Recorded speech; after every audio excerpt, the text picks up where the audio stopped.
Vamos a hablar de un tema, pues tal vez un poquito diferente a lo que convencionalmente hemos hablado, que tiene que ver con la identificación y el manejo o algunas posibles opciones en el manejo de la vía aérea difícil.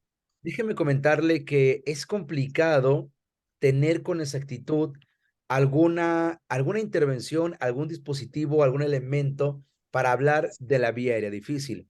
Nosotros tenemos que entender a qué nos relacionamos con una vía aérea difícil.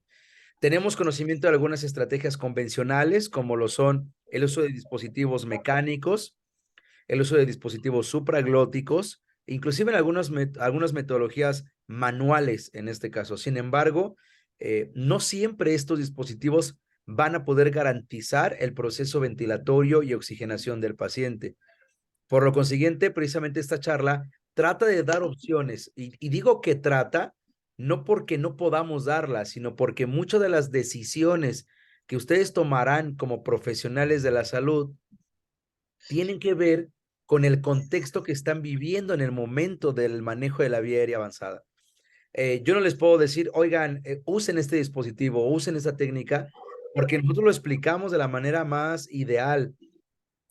¿Qué decisión voy a tomar yo?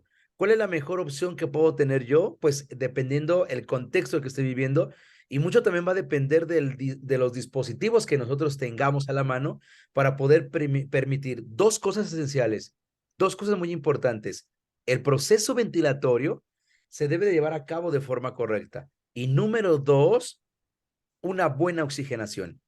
Cuando yo hablo de un proceso ventilatorio, significa que del aire atmosférico, de un balón válvula mascarilla o de un ventilador mecánico, debe de entrar el aire libre de la parte externa del cuerpo a los pulmones en este caso. Y oxigenación me refiero a que este aire que logra entrar a los pulmones se vaya con buena cantidad, buena concentración al alveolo, para que el alveolo haga su interferencia de gases y obtenga oxígeno para el paciente y que este puede ser distribuido a circulación sistémica y evidentemente repartido a las diferentes células, por lo menos de órgano diana en una intervención crítica, ¿correcto? Entonces, si ustedes ven en la imagen superior, tenemos por ahí, pues, unos dispositivos, ¿no? En la gran mayoría hay un proceso en la parte superior de su pantalla, la que te letra B, donde están intubando al paciente.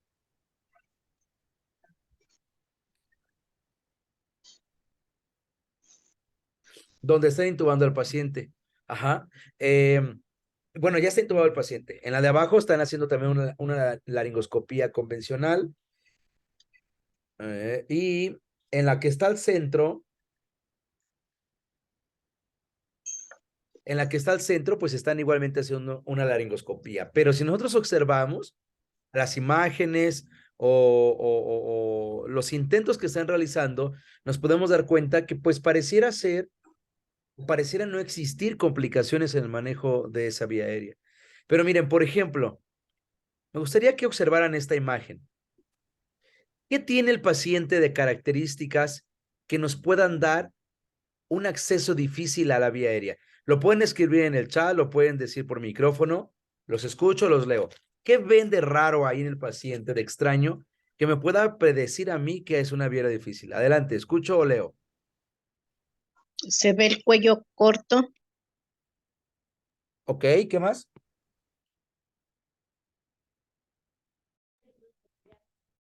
El El sobrepeso. la sobrepeso, obesidad,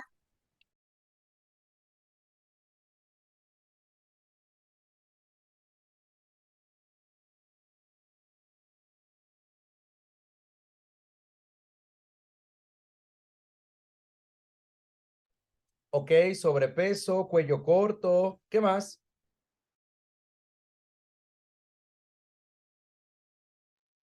habrá que ver si no tiene alguna lesión en tórax, ¿no? Ya sea provocado por el mismo peso, algún tipo de fractura en costillas, alguna fractura en tórax, quizás, también dependiendo del mecanismo de lesión que haya tenido, su naturaleza de enfermedad, el saber también esos antecedentes para saber de antemano si la vía aérea podría ser complicada, además de su morfología que ya tiene el paciente.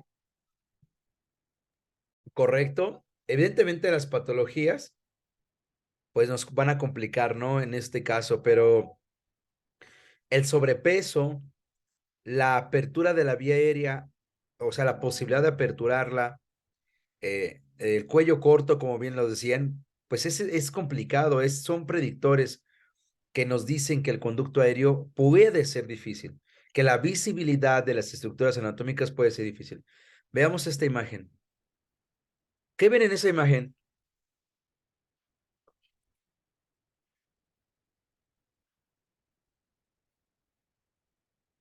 ¿Qué ven de raro? Su cuello, ¿Qué tiene el cuello?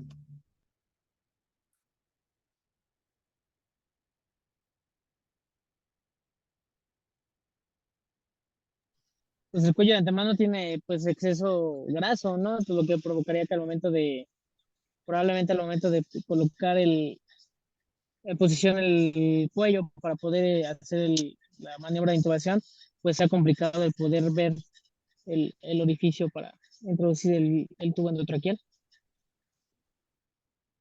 Ok, miren, en el caso de este cuello, en realidad la problemática es el mentón.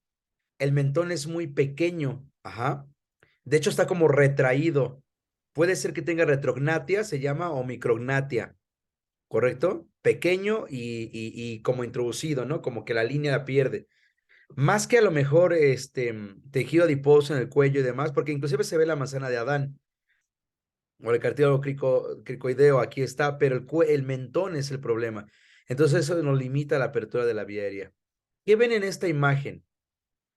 Si se dan cuenta, tenemos una paciente que está traumatizada.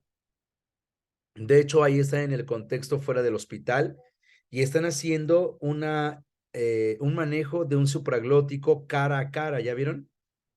Entonces, el traumatismo, la posición del paciente, el lugar del paciente, pues nos complica. Esta es la misma paciente ya en la ambulancia, ya en el hospital, que están utilizando un dispositivo supraglótico. Si se dan cuenta, ya va con ventilación asistida, con ventilador mecánico, pero aquí en el lugar del incidente, en el lugar del traumatismo, pues complica el manejo de su vía aérea, ¿no? ¿Qué ven en la última imagen que apareció abajo? Este parece más retrognatia, porque el mentón sí es largo, sí es grande, a diferencia del chico que estaba acá arriba. Retrognatia, está retraído el mentón, ¿se dan cuenta? Y eso, pues, a la apertura de la vía aérea nos va a complicar. ¿Qué ven en esta imagen que acaba de aparecer?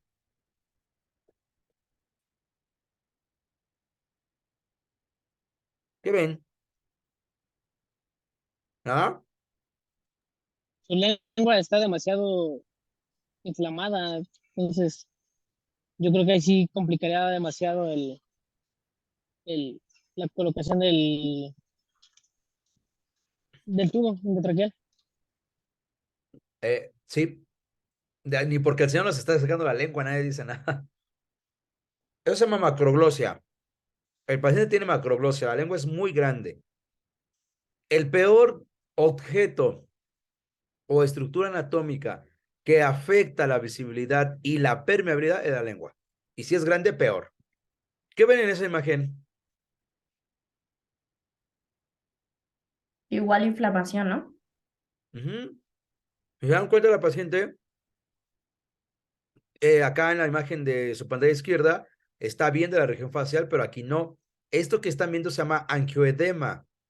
Hay una respuesta inflamatoria sistémica debido a un alérgeno. Si así está la cara, imagínense cómo estará la vía aérea. Les decía yo que las primeras imágenes son del paciente ideal.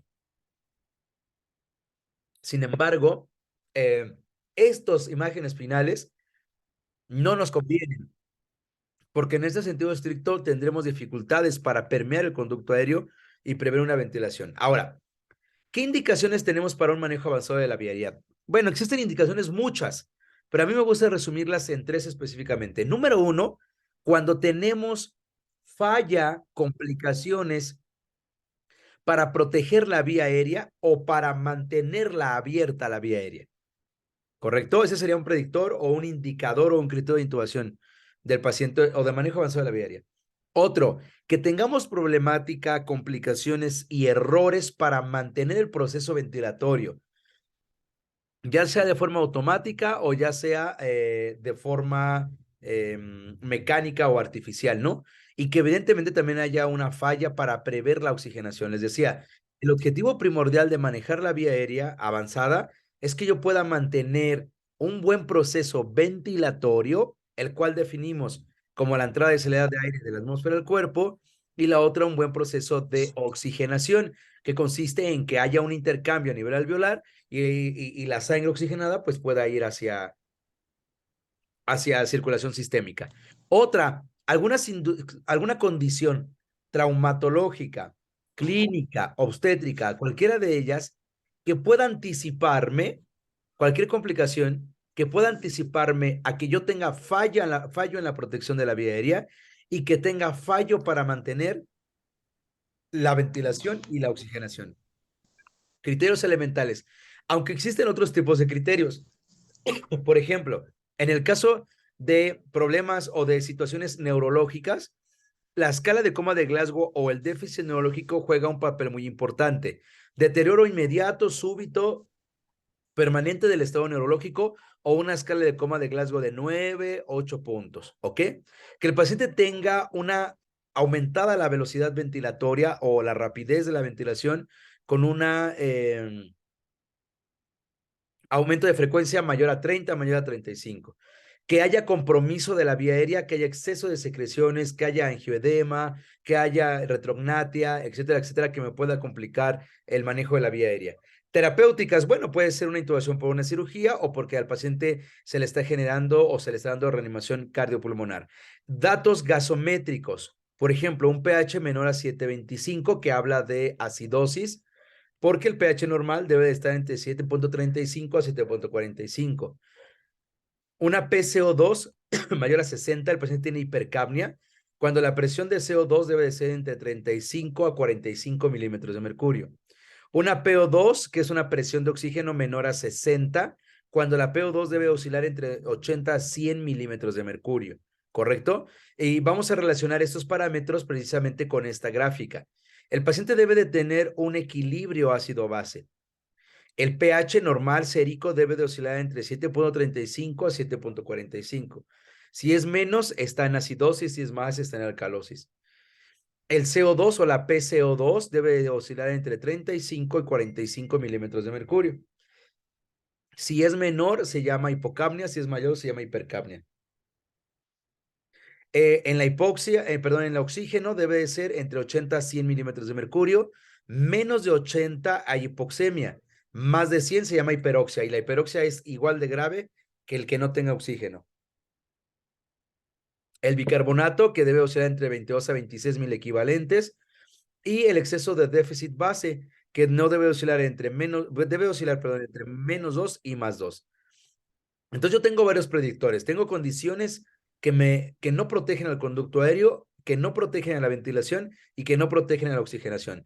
Tengo criterios neurológicos, clínicos, terapéuticos e inclusive de alteración ácido-base para predecir el manejo avanzado de la vía aérea. Ahora, importantísimo saber, si yo voy a darle manejo al paciente de la vía aérea avanzada, debo de saber dos cosas muy importantes. Una es que nosotros vamos a hacer laringoscopía o intubación de dos procesos diferentes. Uno de ellos se llama intubación crash. ¿Alguien tiene idea a qué se refiere a intubación crash? ¿Alguien sabe qué es intubación crash? No.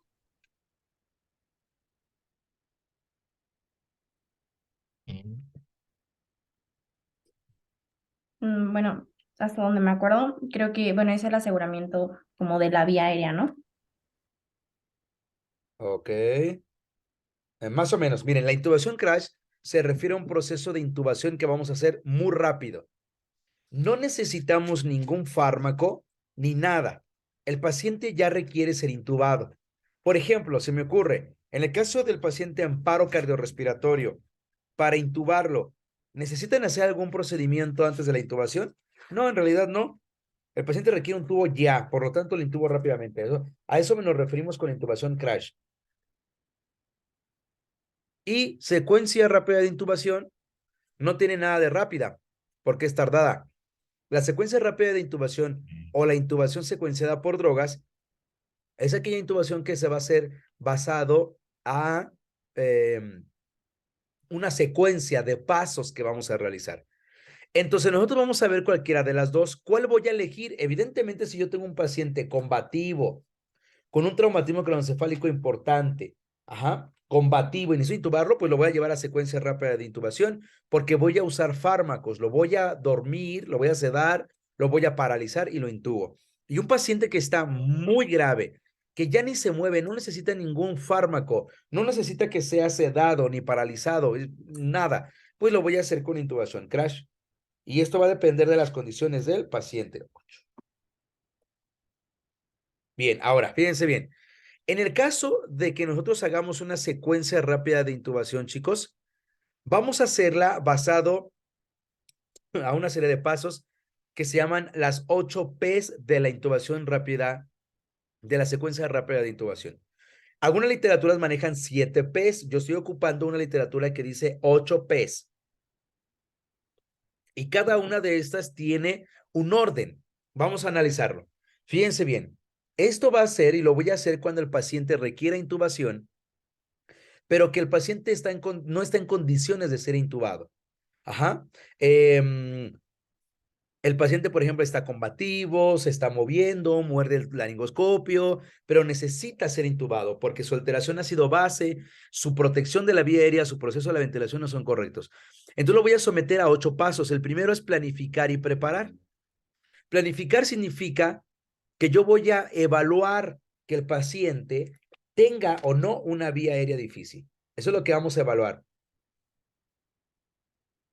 ¿Correcto? Y para eso hay diferentes escalas. Vamos a analizar algunas, porque en realidad existen muchísimas escalas predictoras de la vía aérea difícil. La otra sería preparar. ¿Qué voy a preparar? Pues voy a preparar todo el material que voy a ocupar.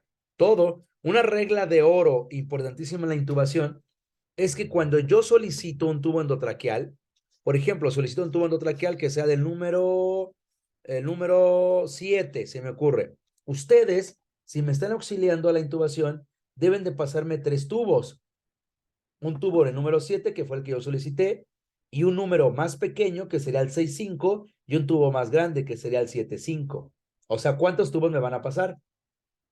No abiertos, ¿eh? Nada más me pasan uno abierto, el otro nosotros no lo sabemos. 3, exactamente. Porque si yo a la hora de explorar la vía aérea veo que el paciente tiene estenosis traqueal o su tráquea es muy grande, pues entonces puedo cambiar la opción del número del tubo. Entonces yo ya lo tengo ahí preparado, ya lo vamos a correr, abrir el carro de paro para que me den el tubo, sino ya lo tienen ahí listo para solo abrirlo y entregármelo. ¿Correcto?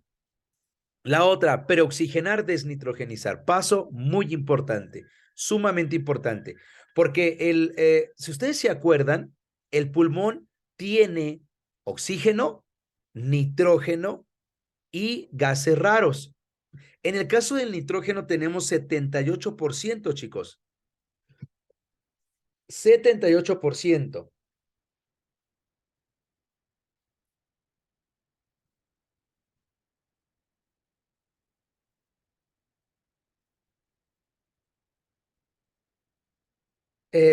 Tenemos, perdón, 78% de nitrógeno y 21% de oxígeno. ¿Correcto? Y tenemos 1% de gases nobles. ¿Qué tenemos más en el pulmón, chicos? ¿Qué hay más? ¿Nitrógeno, oxígeno o dióxido? ¿O gases nobles? Nitrógeno. Nitrógeno.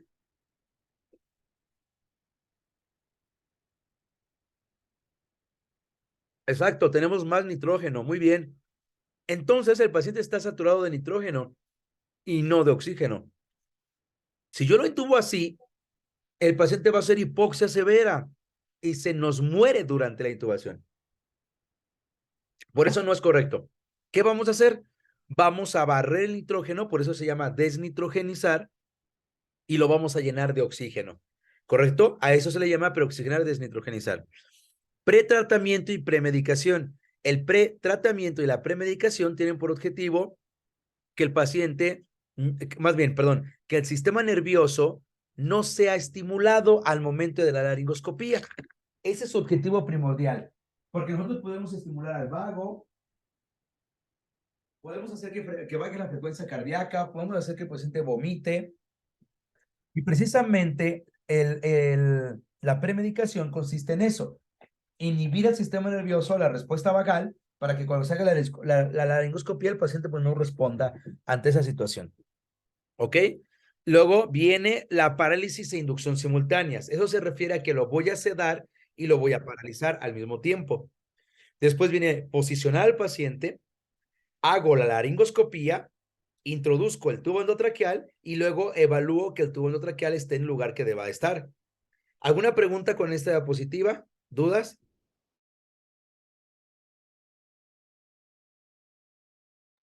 En cuestión a hacer la desnitrogenizar, ¿qué es lo que, bueno, qué aparato o qué es lo que necesitamos para realizar ese procedimiento? Muy buena pregunta. No se preocupe. Vamos a ver para allá. Vamos a ver una por una. Ok, fíjense bien. Ustedes me van a ayudar. Ya le tomaron captura, ya lo tienen, porque me van a ayudar. Vamos a ver paso por paso, ¿ok? Vean, vamos con el primero. Planificar. Preparación y planificar. Miren, ahí viene una mnemotecnia, por ejemplo, que se llama SOAP-ME. SOAP-ME es una mnemotecnia pues, que nos va a ayudar a recordar qué es lo que vamos a hacer, perdón, qué dispositivos vamos a utilizar para la vía aérea. Por ejemplo, todo lo que sea para succión, todo lo que sea para oxígeno, esta es la definición de SOAP-ME, todo lo que sea para vía aérea, todo lo que se les ocurra, cánula de Guedel, cánula nasofaringea, supraglótico, tubo endotraqueal, todo.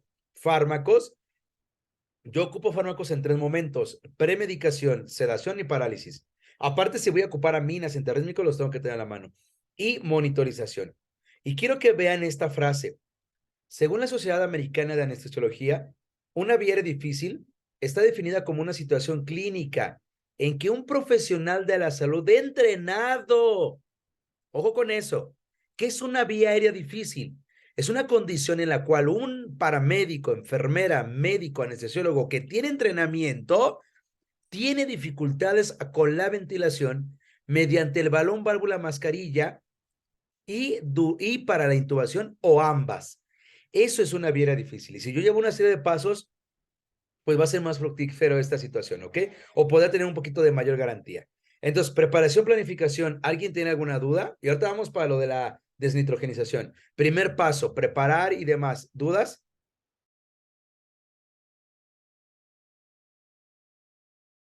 No, ninguna.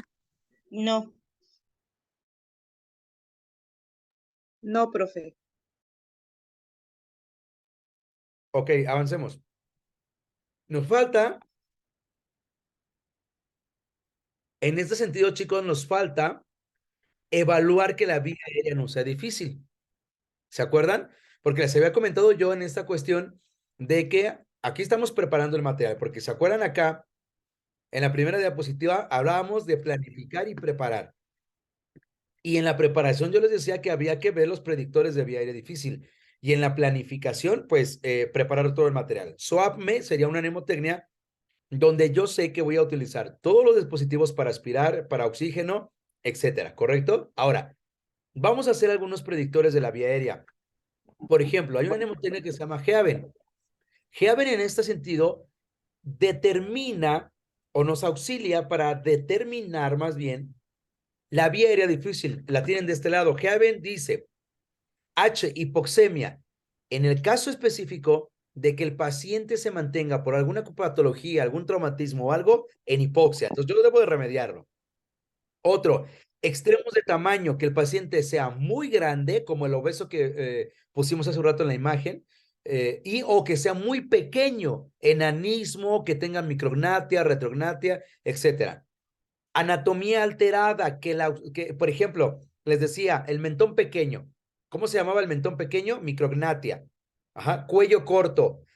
No quisiera decirlo, pero la barba, cuando es en exceso, estorba para la ventilación y nos prevé vía aérea difícil. Fluidos, vómito, sangre, fluido y todo lo que pueda aparecer en la boca. Exsanguinación, que el paciente haya tenido muchísimo o muchísima pérdida de volumen, en este caso, y alguna situación neurológica o que el paciente no pueda mover el cuello. ¿Correcto? ¿Tiene alguno de estos criterios? Es vía aérea difícil. Otra se llama Lemon, que es la más aplicable. Lemon me dice corroborar que externamente en la vía aérea algún traumatismo, barba, que el paciente sea edéntulo. Edéntulo es cuando los pacientes ancianos no tienen dientes y meten sus labios como hacia la boquita y hasta hablan así. Oh, no, no, ¿cierto o no? Eso es edéntulo. Ajá. No sé, que hay un angioedema, algo que externamente yo pueda ver y me prediga que la vía era difícil. Evaluación 332. Evaluación 332. ¿En qué consiste? Vean, vamos a introducir 3 dedos entre los dientes, los dedos que sea el dedo medio, índice y anular, y deben de caber los 3 dedos. Si por alguna razón no puedo abrir la cavidad oral y caben 2 dedos, es predictor de vía aérea difícil. El otro número 3 consiste en colocar 3 dedos, índice, medio y anular, del mentón al hueso hioideo. Y entonces los 3 dedos deben de caber. ¿Correcto? Si caben 2 o 1, seguramente existe retrognatia y va a ser vía aérea difícil. Y luego 2 dedos del cartílago del hueso hioideo hacia el cartílago tiroideo. ¿Correcto? Y deben de caber los dos. Y debo de sentir la manzana de Adán. Evaluación 3, 3, 2. Así se llama. ¿Correcto? Ahora bien, M, Malampati. Malampati, chicos, es una evaluación que se hace con el paciente principalmente sentado y le vamos a pedir que abra su boca. La boca la debe de abrir normal, no en exceso. Yo tengo que ver la úvula, el paladar blando, los pilares amigdalinos, la base de la lengua. Eso es lo que yo debo de ver. Y eso sería clase 1. Significa que la vía o la apertura de la vía aérea es fácil. Una clase 2, si se dan cuenta, vemos parte de la úvula, parte de los pilares amigdalinos, paladar blando, base de la lengua. Pero ya estoy viendo por partes, ya no veo completo, será clase 2. Clase 3, si se dan cuenta, en la clase 3 veo el inicio de la úvula únicamente, no veo pilares amigdalinos y la base de la lengua está muy retraída. Clase número 4, no veo la úvula, no veo pilares amigdalinos y la lengua está muy atrás. Entonces, aquí para predictor de vía aérea difícil sería un Malampati 3 o 4. Malampati 3, que casi no veo, o 4, ¿correcto? Y luego acá tenemos la O, de Lemon, obstrucción. Si hay algo que obstruye la vía aérea, pues evidentemente define o toma criterio de vía aérea difícil. Y NIC, que es NIC, o N, que es NIC, perdón, que es dificultades para mover el cuello. Pacientes que tienen collarín, pacientes que tienen traumatismo raquiomedular, traumatismo cervical, o que hay una dificultad para la movilidad del cuello. Con estas dos, Haven, Lemon, con evaluación 332, evaluación Malampati, ¿alguien tiene alguna duda?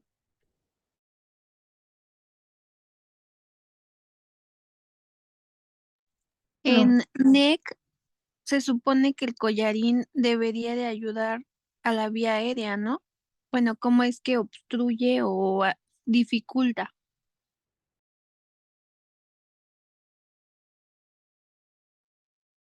Mira, no es que ayuda, porque en realidad su función no es esa. El collarín evita que puedas mover la cabeza, porque yo debo de movilizar la cabeza para tener una mejor visibilidad de cuerdas vocales, que es donde voy a meter el tubo endotraqueal, y el collarín minimiza el movimiento. El collarín no abre la vía aérea, chicos. El collarín solo disminuye la carga de la cabeza hacia el cuello. Esa es su función que tiene. Puede ayudar a mantener la vía aérea no abierta, alineada. Sin embargo, no ayuda al proceso ventilatorio. ¿Correcto? Entonces, imagínate, si yo le digo hiperextiende la cabeza, dígame usted si con collarín podemos hiperextender. No, no se puede. Entonces nos complica la vía aérea, ¿correcto? Bien, no sé si respondí la pregunta. ¿Alguien más tiene alguna duda?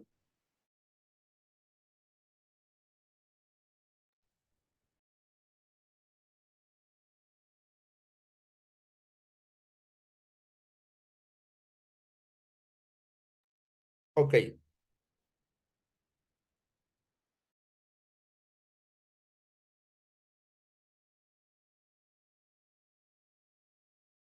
Existen algunas otras escalas predictoras de vía aérea. Por ejemplo, la escala de Paltil-Andretti. La escala de Patil-Andretti se refiere a la distancia que existe entre el mentón y el cartílago tiroideo, ¿correcto? El cartílago tiroideo es la manzana de Adán, chicos, para que la ubiquen rápido. Entonces yo puedo colocar una cinta métrica o una regla del mentón al cartílago tiroideo.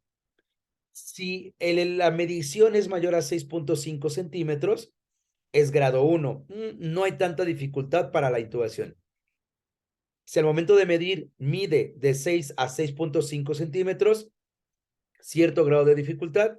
Y si mide menos de 6 centímetros, cuello corto, imposibilidad de abrir la vía aérea de forma adecuada, imposibilidad de hacer laringoscopía. Esa se llama escala de Patil-Andretti o es distancia tiromentoniana. Existe otra que se llama distancia esternomentoniana, es decir, que es la medida en centímetros que hay del mentón a la escatadura esternal. La escatadura esternal es el huequito que se hace entre las clavículas. Si se toca en ese huequito, hay un hueso en medio. Ese es el inicio del esternón, del manubrio del esternón. Entonces, en la clase 1, la distancia que hay del mentón a la escatadura esternal o el inicio del esternón, si es mayor a 13.5 centímetros, no hay problema. Podemos abrir bien la vía aérea, podemos hacer buena laringoscopía. En la clase 2, oscila entre 12 a 13 centímetros. Más o menos puede ser facilitada. Clase 3, 11 a 12 centímetros. Más dificultosa y menos de 12 centímetros. Clase 4, muy difícil la apertura de la vía aérea. ¿Correcto? Bien, ¿alguna duda con estas escalas, chicos? ¿Preguntas?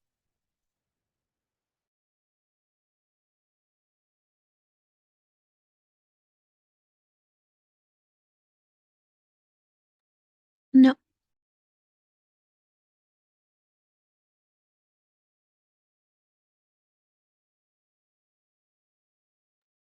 Ok.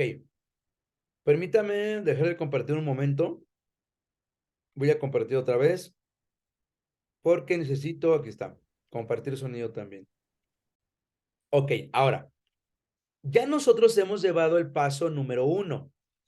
El paso número 1 significa planificar y preparar. Preparamos un poco de material con una mnemotecnia que se llama SOAPME y corroboramos algunas escalas predictoras de vía difícil como GEAVEN, como Lemon, como distancia tiromentoniana, distancia esternomentoniana. ¿Me falta alguna? Creo que no. Evaluación 332, etcétera, ¿correcto? Ahora vamos al siguiente paso. ¿Qué es lo que me preguntaban? Preoxigenar, desnitrogenizar. Quiero aclarar algo muy importante. Voy a hablar del ambú en este momento, pero el ambú no es recomendable para la preoxigenación. Ahorita les digo por qué. Si se dan cuenta, usted en pantalla tiene un balón válvula mascarilla. La palabra ambú viene del griego ambulare, que significa caminar. Caminar significa, o ambulare significa que el dispositivo puede andar por todos lados, puede ser de transporte facilitado, ¿correcto? Ahora, a ver, antes de todo eso, quiero quitar la imagen.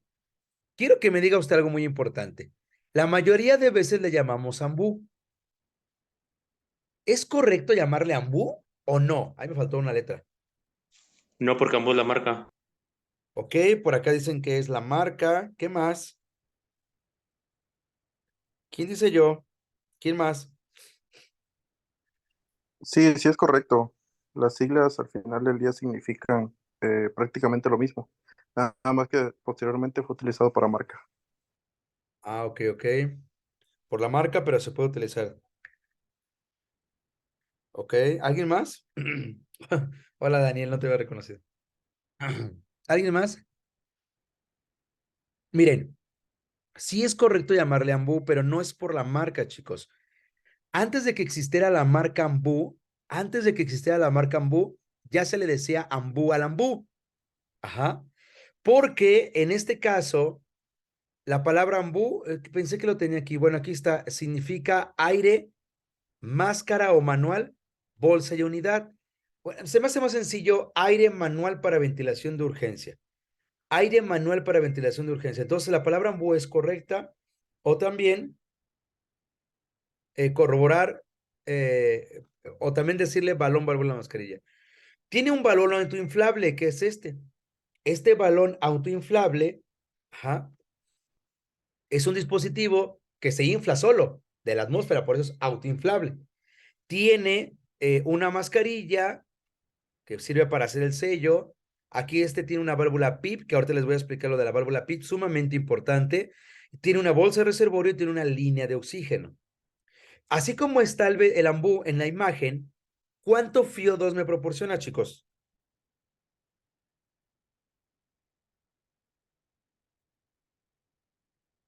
¿Cuánto?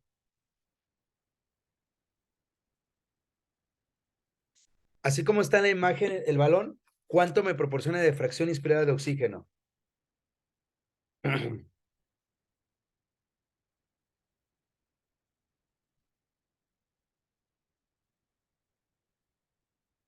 21%, exactamente, el 21%. Así es. Ahora, para que a mí me pueda dar el 100%, necesito conectar esta línea a la fuente de oxígeno a 15 litros. El 21% de la atmósfera más el casi 80-90% del FiO2 que me va a perder por flujo nos dan el 100% de FiO2. Ahora vea usted, es sumamente importante que recuerde que estamos haciendo una dinámica que se llama secuencia rápida de intubación. Secuencia rápida de intubación, donde estoy utilizando ciertos fármacos. Si bien es cierto, cuando yo cedo al paciente, cuando uso sedantes y paralizantes, los alvéolos tienden a colapsarse. Cuando se colapsan, no pueden realizar su proceso de hematosis. Como no pueden hacer su proceso de hematosis, entonces un alvéolo colapsado no sirve. Pero yo le estoy ventilando con el ambú o con lo que se me ocurra. Por lo tanto, es significativo e importante que al ambú le ponga usted una válvula PIP. Quiero que te des cuenta que aquí en la imagen tengo válvula PIP. Voy a cambiar la imagen y aquí también tienen válvula PIP. Aquí. La válvula PIP, este círculo rojo se gira para que yo pueda programar la válvula PIP. Y normalmente esta válvula debe de ajustarse entre 10 o 15 centímetros de agua aproximadamente. Vamos a ver este video. Ahí tenemos, ¿de acuerdo? Inspiración, expiración. Inspiración, expiración. ¿De acuerdo? Ahora le vamos a poner una válvula de PIP.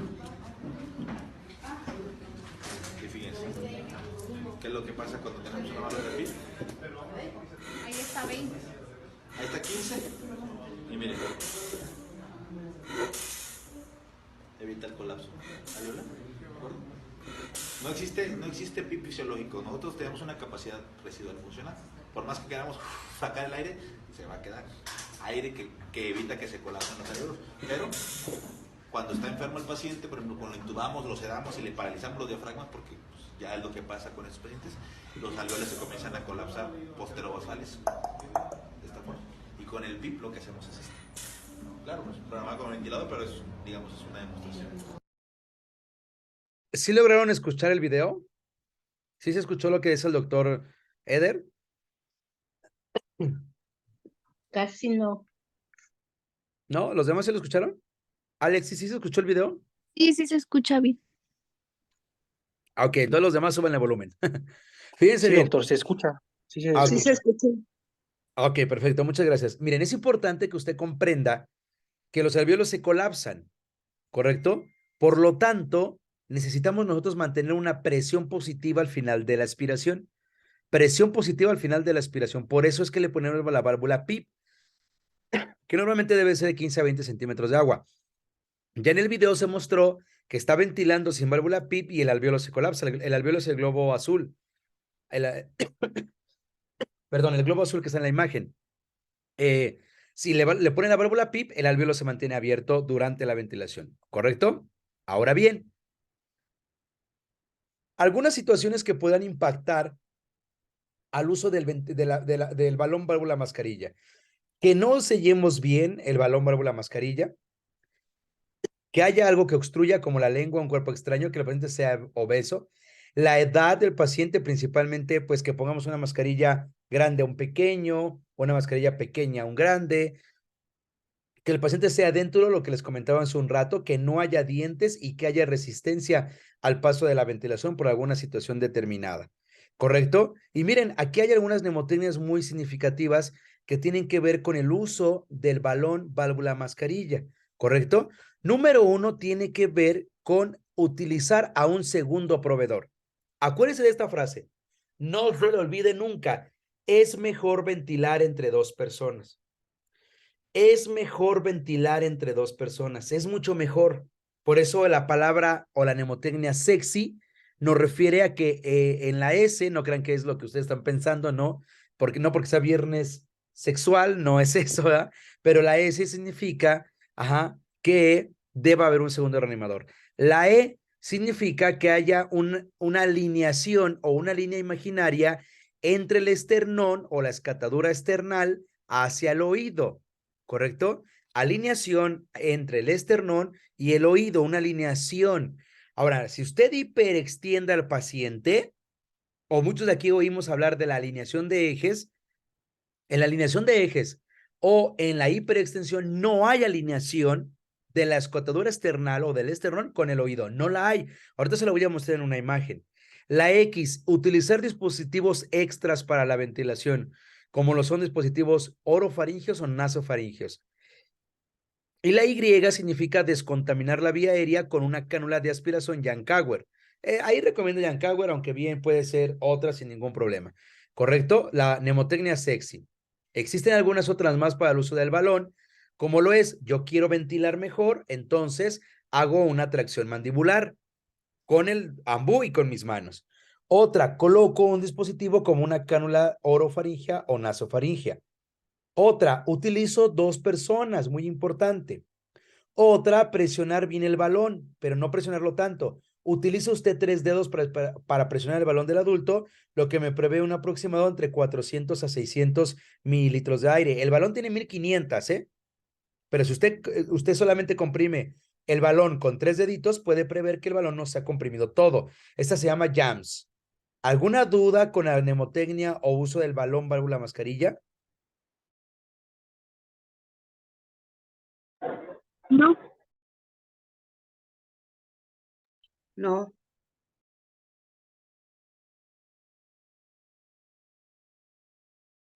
Ok, avancemos. Ahora, otra mnemotecnia que podemos utilizar para evaluar que el balón, válvula, mascarilla esté funcionando bien sería la mnemotecnia Mr. Sopa. Máscara, ajustar la máscara.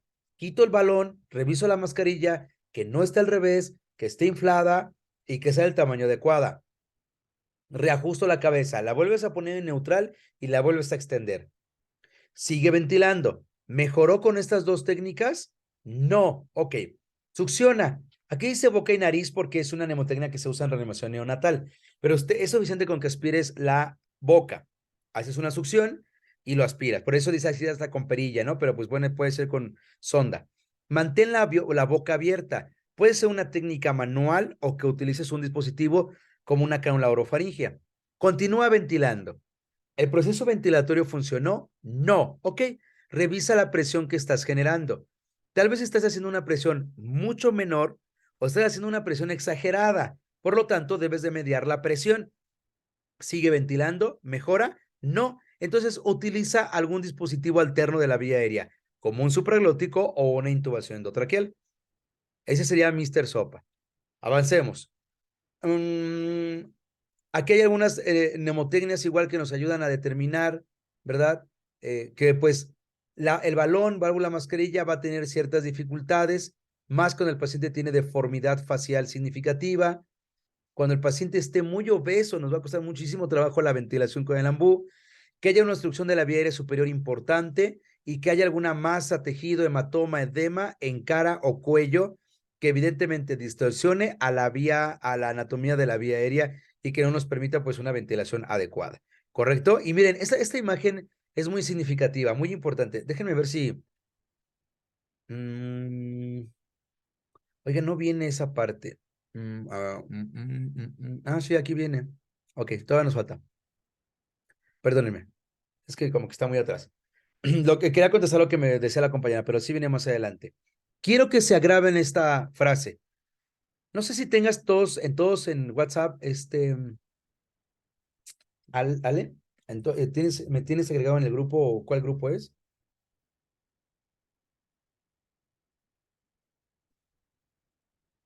Alexis Ortuño. Dígame, doctor. ¿El grupo de WhatsApp de ellos cuál es? No hemos creado grupo de WhatsApp. Es directamente a sus chats personal.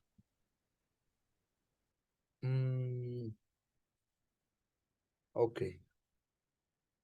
Bueno, no voy a pasar a hacer la dinámica entonces. O sea, no están agregados al grupo de capacitación que tienes entonces.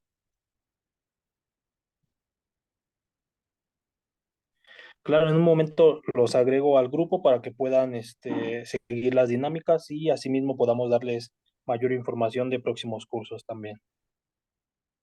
Bueno, ok, eso quería hacer una dinámica. Bueno, quiero que memorice y comprenda esta frase, reanimar antes de intubar.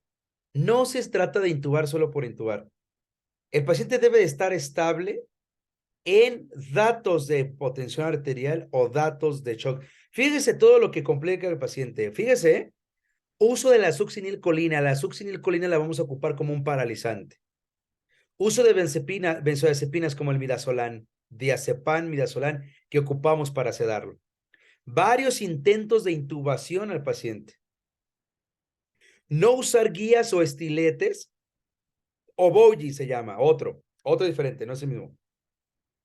Ventilación a presión positiva durante la intubación. Ojo, ¿se acuerdan que yo les decía al principio cuando hablé del AMBU?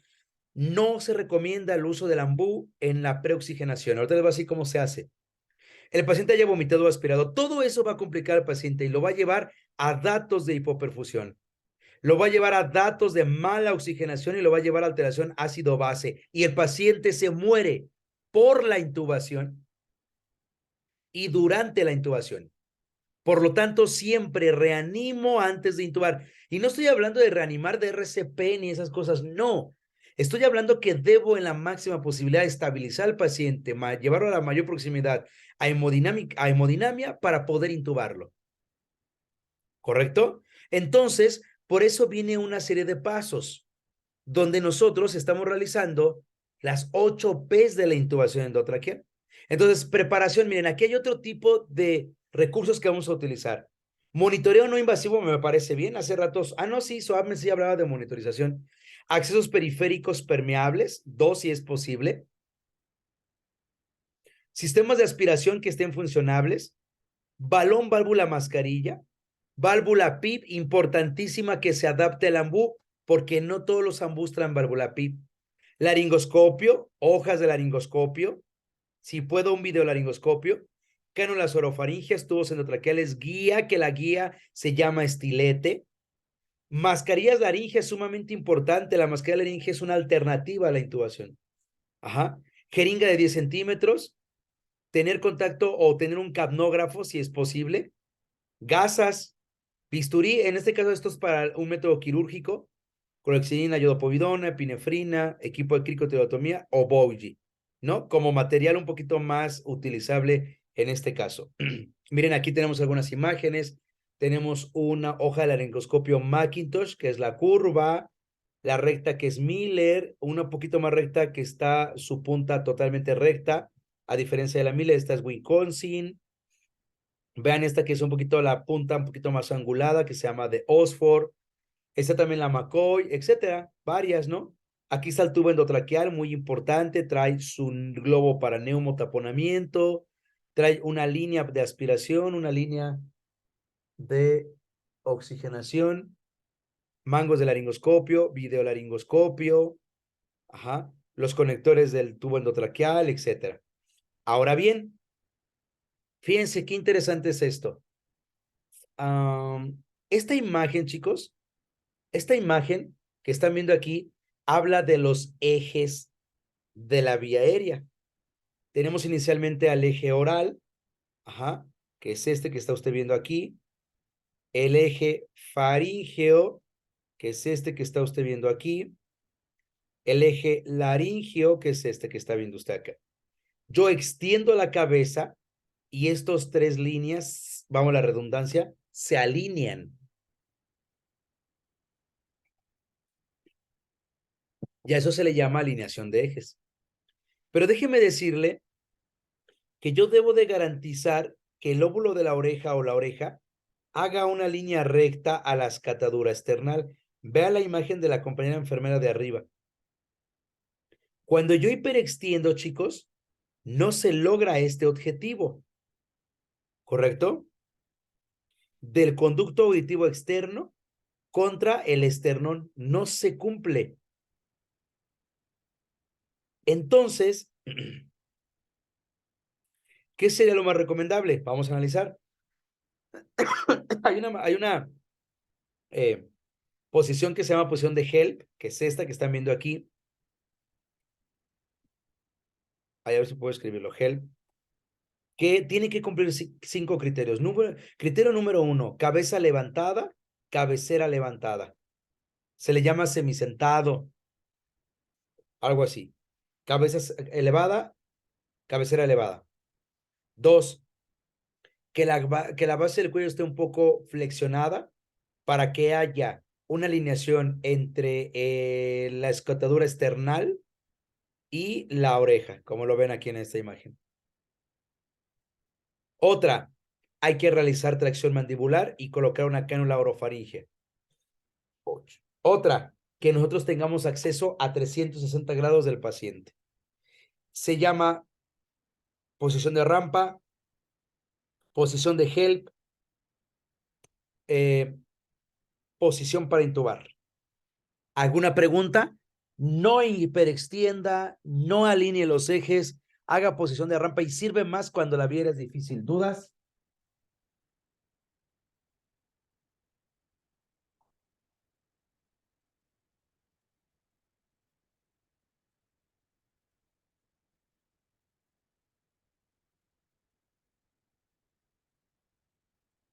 No, profesor. Ah, bueno, ok. Avancemos. Miren, por ejemplo, aquí tenemos algunas imágenes. Vea usted a la paciente con obesidad que está arriba. Miren, vea esta imagen, a ver si la alcanza a ver con mi flecha roja. Esa imagen, chicos, tiene alineación de ejes. Si se dan cuenta, aquí está el lóbulo de la oreja en la línea verde y aquí, y no da con la escotadura esternal. Pero si yo le pongo lo más abajo, intentando cumplir cabecera elevada, cabeza levantada, vean, lóbulo de la oreja, línea azul punteada, con escotadura esternal, hacen una alineación. Igualmente esta imagen tiene aquí algunos campos para que se eleve la cabeza, aquí con el compañero paramédico también. ¿Correcto? Esa sería la mejor posición para la intubación. Ahora, por ejemplo, vamos a la técnica de preoxigenar, desnitrogenizar. Necesitamos dos cosas, chicos, obligatoriamente.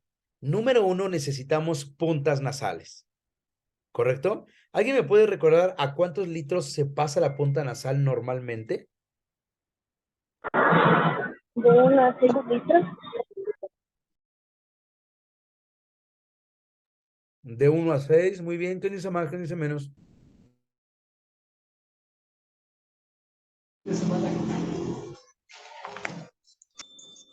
De 3 a 6 litros por minuto. Ok, de 3 a 6 litros. Carla Zúñiga, no oímos más que ruido.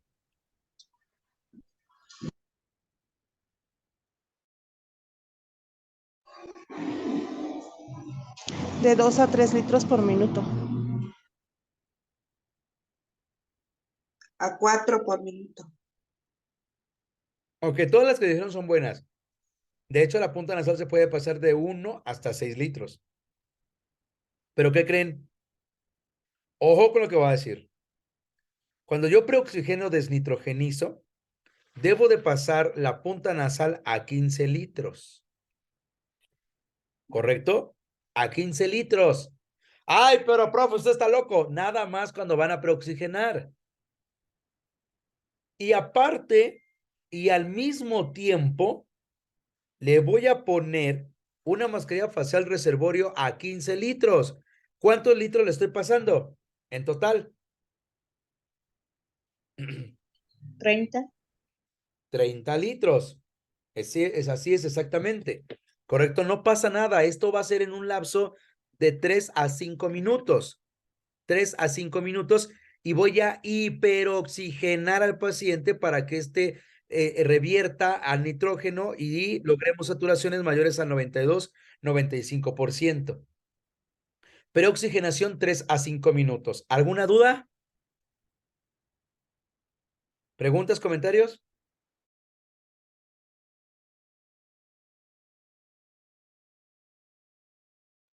No, profe.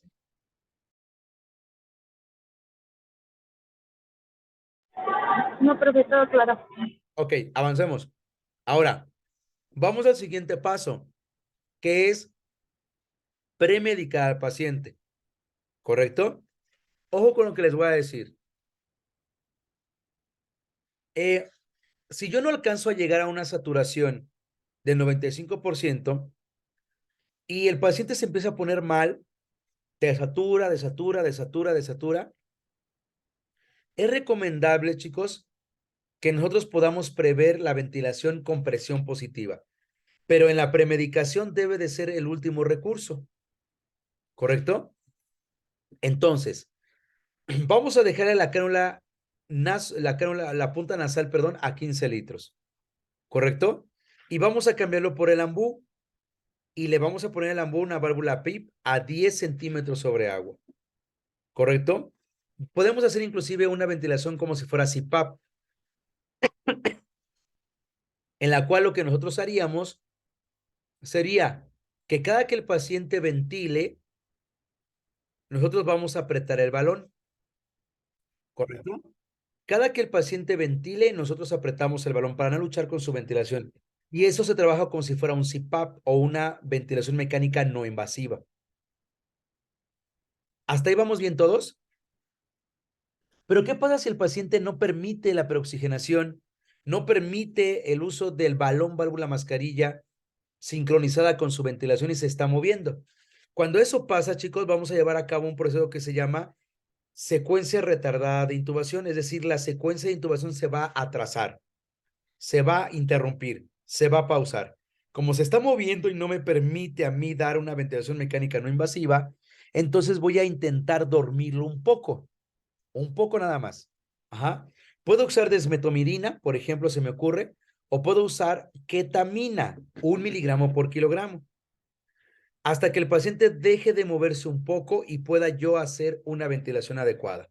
Todavía no estoy sedando ni paralizando, solamente lo estoy llevando un poco a la letargado para que me permita poner el balón porque tal vez no lo está permitiendo, ¿correcto? Y hacer una ventilación sincronizada con la de él. ¿Dudas con la preoxigenación?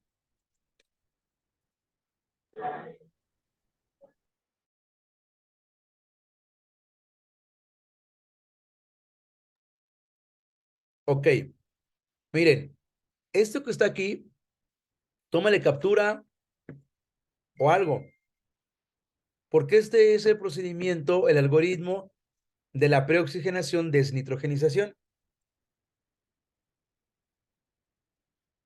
¿Cuál es el primer paso para preoxigenar desnitrogenizar?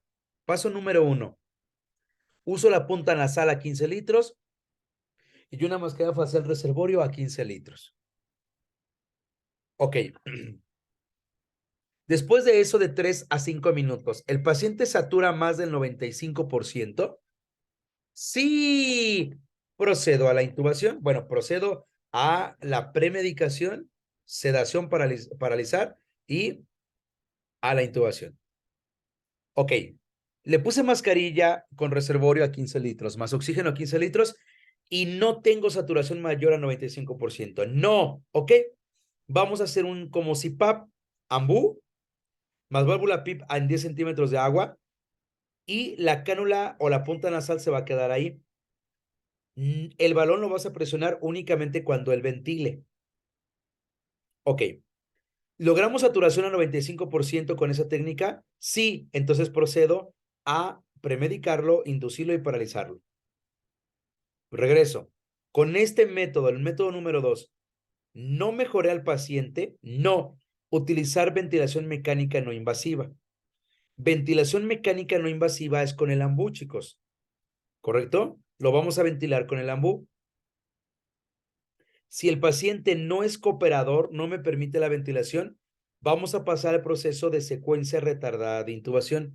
¿Alguien me puede recordar cuál es la secuencia retardada de intubación?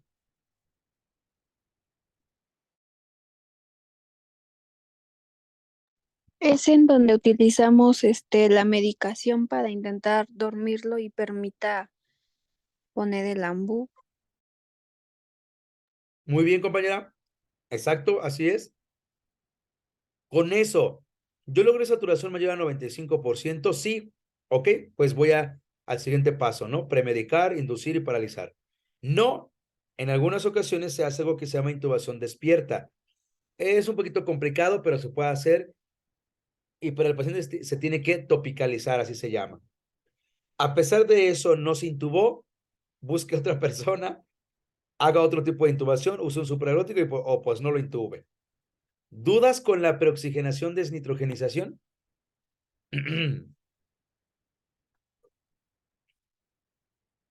No, ¿verdad? Ok, avancemos. No, profe.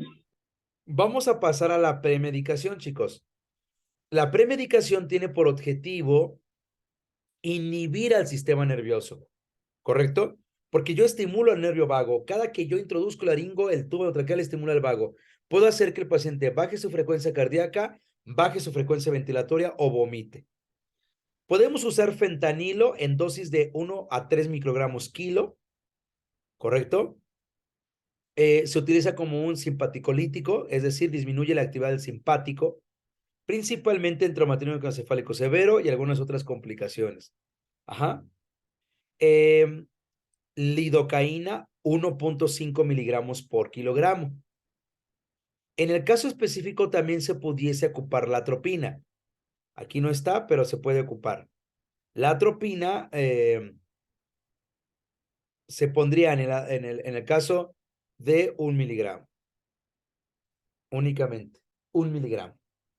Hay algunas otras recomendaciones como el uso de algunos broncodilatadores si el paciente tiene alguna complicación de este tipo o algunos inotrópicos o vasoactivos en el caso de que el paciente tenga alguna complicación de ese tipo.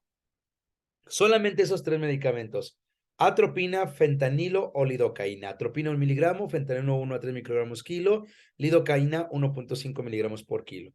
Eso es para premedicar, hacer que el paciente no responda a la laringoscopía. Ahora bien, vamos a sedarlo. Para la sedación, pues existen varios medicamentos, ¿no? Como el uso de la ketamina, que ya lo habíamos hablado.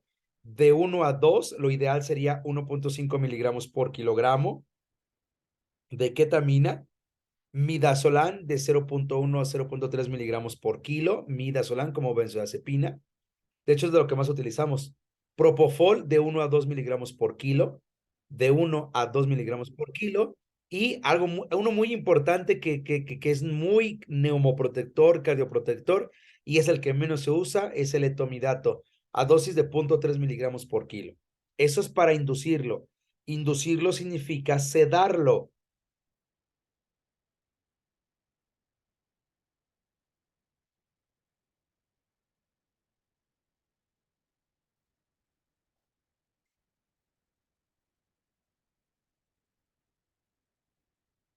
Bien, ¿dudas con la sedación o inducción?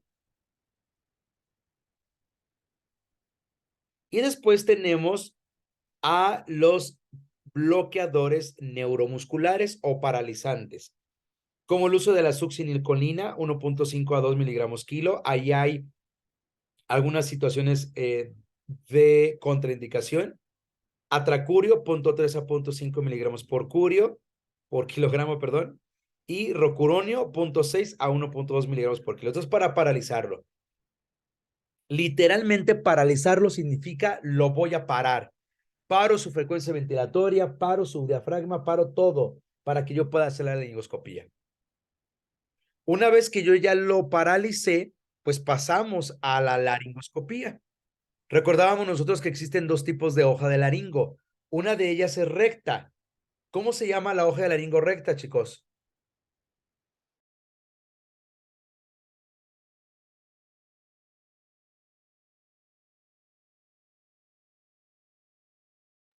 No me van a decir recta, ¿eh?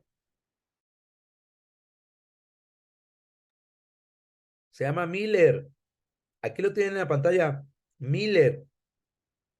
Y la curva se llama McIntosh. Entonces el paciente ya está paralizado. Lo preparo para hacer una intubación. ¿Qué debemos de ver? Si te das cuenta, aquí alrededor de esta imagen están los cartílagos aritenoides. Pisiformes se llaman también, esto que ves aquí, esto raro. Todo eso es cartílago aritenoide. Estas son las cuerdas vocales falsas y esta es la cuerda vocal verdadera. Aquí está cerrada, por lo tanto no alcanza a ver la tráquea y esta es la tráquea, chicos. Ahí debo de introducir el laringoscopio. Vamos a ver este video.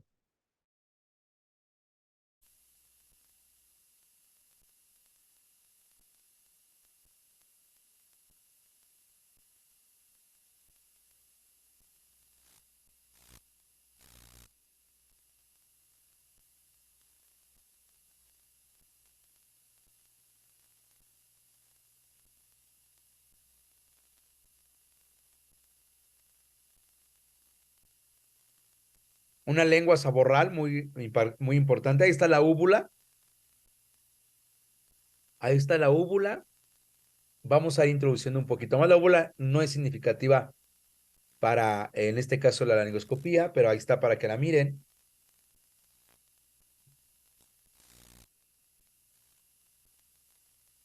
Esa que alcanzan a ver allá abajo como una lengüita es la epiglotis. Ahí está la epiglotis. Baja un poquito más, vean, está bien vascularizada. Ahí donde se está posicionando el endoscopio o el fibroscopio es la vallécula. Ahí es la vallécula. Hasta ese momento voy a traccionar el laringoscopio. Y después, ahorita vamos a introducir un poquito más el broncoscopio. Vamos a ver las cuerdas vocales.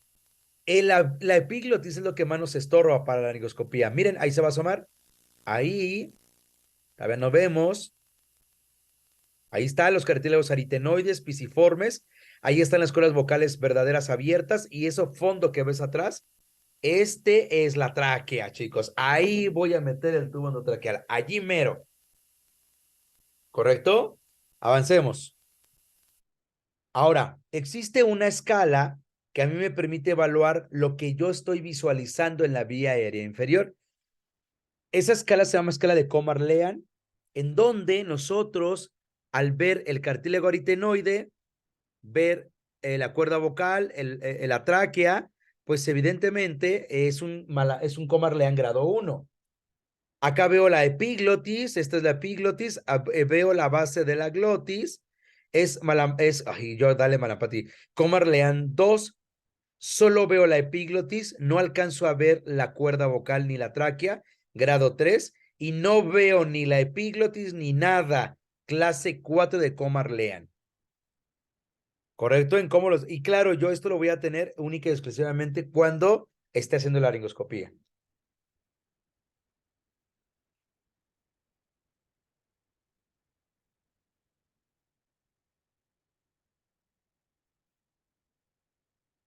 Ok, vamos a ver un video que nos habla un poquito de la explicación de la serie de pasos que hemos realizado hasta este momento. Ya vimos planificación, preoxigenación, premedicación, inducción, parálisis, paso del tubo endotraqueal. Vamos a ver un resumen de cómo debería de ser.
Ok, aquí más o menos explica una serie de pasos donde pues evidentemente se está haciendo todo el procedimiento de secuencia rápida de intubación para el paciente.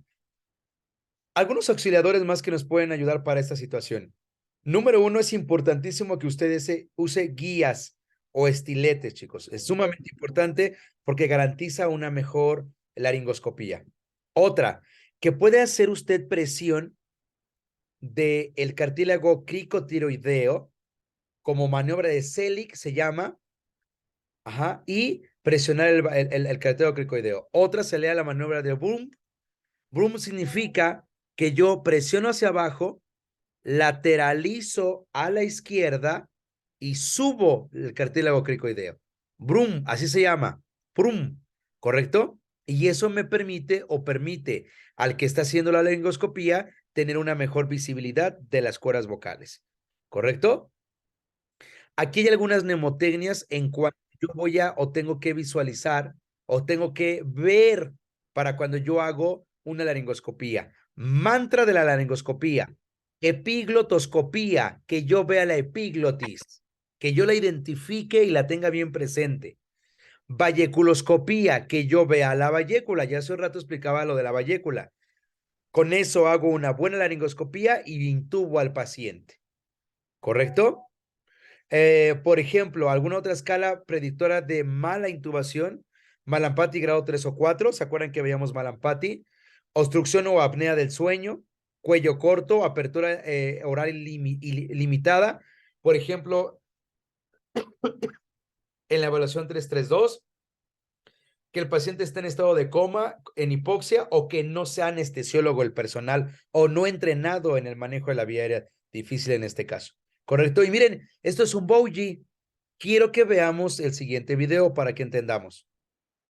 De los cartílagos y no veamos las cuerdas vocales. Cuando esto sucede, esto es lo que conocemos como un Cormac B2, que no se ven las cuerdas vocales, es cuando más útil resulta un boogie.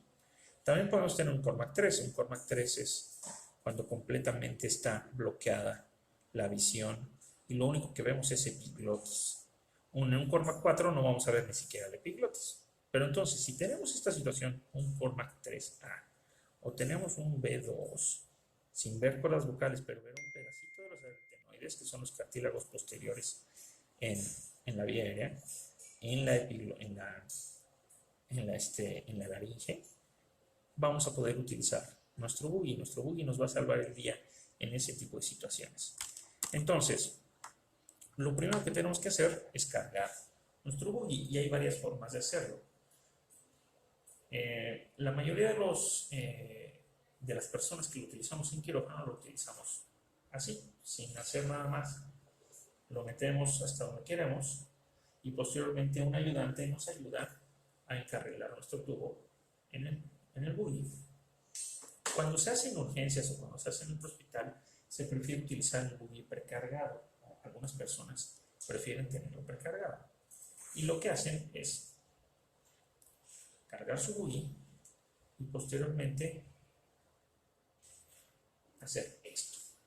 Esto es lo que el doctor Froba, inventor de uno de los boogies que tiene agujeros para oxigenar y para aspirar en su punta, el doctor Froba lo bautizó como kiwi grip. Mucha gente, incluyéndome a mí, creíamos que el kiwi grip venía de Australia, por eso de los kiwis, pero no tiene nada que ver. El doctor Froba utiliza esta técnica. Es una técnica fácil para manipular. Fíjense bien, aquí estamos hablando de un sistema que es mucho más delgado, tiene una punta que está en diagonal, y eso me permite a mí introducir primero el bougie, así como está cargado, como lo enseñó el doctor Gastelum, así como está cargado, yo introduzco primero el bougie a la tráquea y después deslizo el tubo endotraqueal hacia la tráquea. Como está ondulado el bougie, como es más delgado, tiene mayor facilidad de entrar a la tráquea. Yo solamente deslizo al tubo endotraqueal y listo, el paciente quedará intubado. Ese es un bougie, ¿correcto? Ahora, algo sumamente importante, chicos. Cuando yo intubo al paciente, si se dan cuenta aquí en la imagen, hay un neumotaponamiento. Yo inflo el globo. Lo ideal es que el globo se infle de 6 a 10 mililitros de aire. 6 a 10 mililitros. Cuando yo lo inflo, quiero que veas que presiona la pared de la tráquea. La presiona, literalmente. Entonces eso genera hipoperfusión. Para no generar hipoperfusión, se recomienda que utilicemos medidores de tubo o de presión del globo del tubo endotraqueal, como este que ven ustedes acá. Este es auténtico, es original, lo tenemos nosotros para entrenamiento, y este debe de ser llenado entre 25 a 30 centímetros sobre agua. 25 a 30 centímetros de agua. Aquí hay otro modelo diferente, y esto va a permitir que una vez que yo llene el globo de 6 a 10 mililitros, mido su presión. Una cosa es llenarlo con jeringa, así como lo vemos en esta imagen que es A. Ya lo llené con jeringa, perfecto, tiene 10 mililitros, pero después de eso tengo que usar el manómetro de presión del tubo endotraqueal. Manómetro de presión del tubo endotraqueal. Pregunto, ¿ustedes en sus unidades tienen este dispositivo? Alanis, Aleli, Caro, No, Champech, Daniela, No, R. No, Ángela, Doc. Gabriela, no, Heraclio, iPhone de Natalia, Jenny Ávila, Juana Santiago, no, no Marisol de tenemos. la Rosa, No, no se Matilde tiene. Paredes, Saldívar Martínez, Sergio Zárate, Tomás Andrés, Yasmín No, Álvarez. sí, yo sí. Ok, por acá sí lo No la tiene. tenemos, Doc. Son como 20 de ustedes y uno nada más lo tiene. Pero miren, después hago un video explicándoles el uso bien como debe de ser. Pero quiero que veas que aquí hay uno Made in México. Acá en México hay un área que se llama Tepito, para los que son de otro país, donde venden mucha piratería. Háganle pi a esto que acabo de decir, ¿ok? Para que no tenga yo malas referencias. Y ese que están viendo en pantalla es un manómetro de presión de un esfingo o de un baumanómetro. Aquí hay una llave de 3 vías y aquí está la perilla que puede ser una jeringa. Ajá. Y ese dispositivo también, de hecho es como este, miren, como la imagen B, como este, miren. Ese dispositivo puede a mí ayudarme a medir la presión. El único detalle es que el manómetro original del neumotaponamiento está en centímetros de agua y el esfingo está en milímetros de mercurio. Entonces vamos a respetar esta regla. Voy a ocupar esta regla. Yo tengo que pasar los 25 a 30 centímetros de agua o 20 a 30 centímetros de agua a milímetros de mercurio. Entonces ocupo esta fórmula. Centímetros de agua es igual, o un centímetro de agua es igual a 0.735 milímetros de mercurio. Centímetros de agua es igual, un centímetro de agua es igual a 0.735 milímetros de mercurio. Yasmín Álvarez, ¿estás por ahí? Yasmín Álvarez. Yasmín a la una.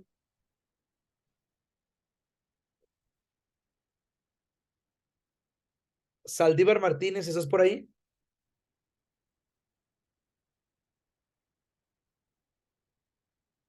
Saldívar Martínez Miguel Ángel. A la una.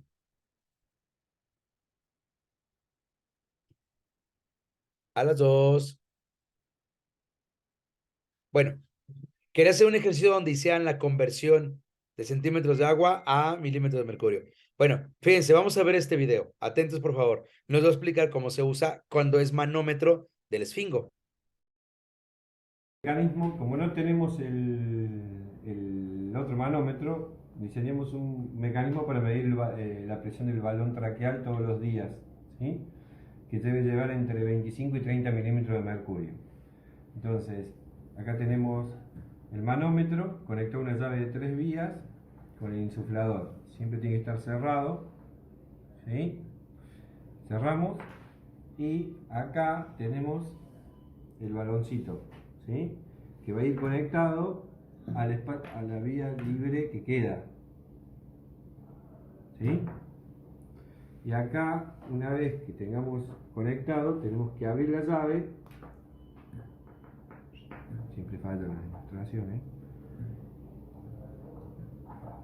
Para ver qué presión tiene el balón, ¿sí? En este caso el balón está aumentado, la presión tiene casi 50, entonces desde acá, desde el manguito, le vamos a ir sacando. En el caso de que le saquemos de más, le podemos En el caso que saquemos de más, le podemos ingresar como un tensiómetro normal, le inflamos un poquito, ¿sí? Una vez que tengamos la presión necesaria, ¿sí?, se cierra el circuito y se saca el balón. ¿Se entendió?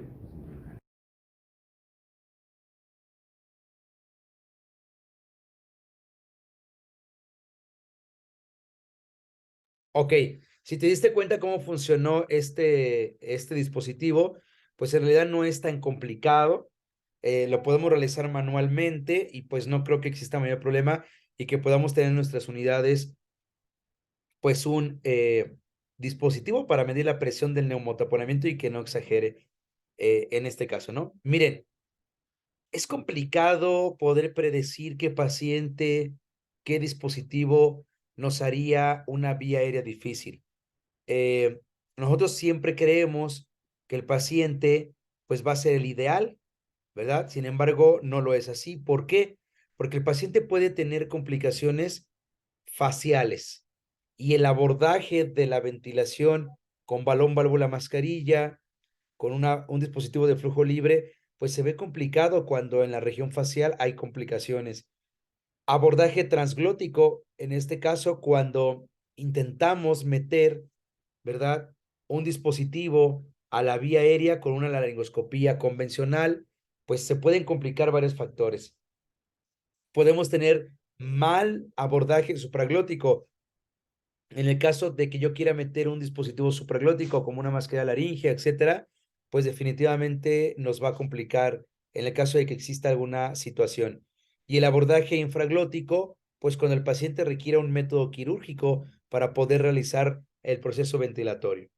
Entonces, miren, tras esta situación, por ahí el doctor Nicolás Kraimes generó una estrategia que nos puede servir a nosotros para orientarnos un poquito más sobre qué dispositivos podríamos utilizar en los pacientes con vía aérea difícil. Ya esto le llamó él el algoritmo Vortex. El algoritmo Vortex, si se dan cuenta en la imagen superior, es como un remolino, como un embudo en color azul, como lo están viendo en la imagen. Y aquí abajito está el algoritmo Vortex ya original, autentificado. Y este algoritmo Vortex nos va a orientar en cómo o qué debemos de realizar con los pacientes. Por ejemplo, miren, quiero que vean lo siguiente. El algoritmo Vortex tiene tres colores principales. Tiene el color verde. El color verde normalmente habla donde el paciente está con buena ventilación y buena oxigenación. No hay ningún problema. Es la parte más externa donde el paciente se encuentra pues muy bien. Después viene una parte que es más al centro, que trae un color azul, ¿correcto? Ese color azul significa que el paciente está en hipoxia. Y entonces, pues el paciente se va a complicar. Y aquí es donde inicia el algoritmo Vortex. ¿Por qué? Porque yo puedo tener varias alternativas para poder hacer que el paciente de azul regrese a verde y no se quede en hipoxia. Por ejemplo, el uso de un balón válvula mascarilla dando una ventilación de forma adecuada. O bien el uso de una mascarilla laringea, como lo están viendo en la imagen, o bien el uso de un tubo endotraqueal. No hay un orden, no hay uno primero, el otro después, no. Es el que usted tenga a la mano y el que sea más conveniente para esta problemática. Si usted no lo logra, si se da cuenta, al centro hay otro color verde más fuerte. El paciente está totalmente en hipoxia. Entonces, esa crucecita que usted ve aquí, esta crucecita que ve ahí en color blanco, se refiere a un método quirúrgico para que al centro, otra vez color verde, el paciente regrese a una buena ventilación. Aquí está la imagen nuevamente del algoritmo Vortex, en donde pues vamos a utilizar varias alternativas en este caso para poder generar que el paciente vaya a color azul nuevamente. Quiero que vea esta imagen más grande. En el caso de que yo utilice cada dispositivo, debo de evaluar que la mascarilla del ambú, o bueno, el ambú, la mascarilla supraglótica, el tubo endotraqueal o el método quirúrgico funcionen bien y que antes de que yo pase de uno a otro, vamos a hacer algo que se llama maniobras de optimización. Las maniobras de optimización consisten en que antes de que yo decida cambiar a otro dispositivo en mi algoritmo Vortex, voy a manipular la cabeza y cuello y laringe. ¿Se acuerdan que en la laringe estaba Celic, estaba Room? Pues el cuello que está alineado y la cabeza pues que esté en posición de rampa. ¿Correcto? Otra, vamos a corroborar que haya un dispositivo adjunto, por ejemplo, una cánula de Gödel, etcétera, ¿no? Otra, que el dispositivo sea del tamaño adecuado. Otra, que el paciente haya tenido dispositivos o sistemas de succión y que se le haya pasado oxígeno a flujo libre. Y la otra es que el paciente pues no se esté moviendo o que empiece a tener reactividad y nos mueva, en este caso, pues todo el procedimiento que estamos realizando. ¿Correcto? Y pues bueno, en ese caso, chicos, vamos nosotros a generar nuestras maniobras de optimización cada que yo intente cambiar de dispositivo. Maniobras de optimización para el AMBU, maniobra de optimización para el supraglótico, maniobra de optimización para el tubo endotraqueal y maniobra de optimización para el procedimiento quirúrgico. Bueno, chicos, no sé si alguien tenga alguna pregunta. Aquí les dejo la última imagen, el resumen. Ajá. Que en este caso voy a utilizar el algoritmo Vortex cuando existe una frase que se llama escenario no se puede intubar, no se puede oxigenar. Escenario no se puede intubar, no se puede oxigenar, que se llama estado psico. Aquí está en inglés, intubation, para oxigenar en el escenario. Escenario no se puede intubar, no se puede oxigenar en el escenario. ¿Correcto? Entonces ocupo algoritmo Vortex. Siempre corroborando la letra A del algoritmo Vortex, intubación endotraqueal si es posible. La B, que es el uso de un supraglótico. La C, que es el uso de la mascarilla. Y en la letra D, ahí está desafortunadamente el mayor problema, que es aquí al centro. Paciente no intubable, paciente no oxigenable, pasamos a un método quirúrgico. No sé si alguien tenga alguna pregunta, algún comentario. Ya se nos escaparon como 5. ¿Dudas, comentarios, chicos?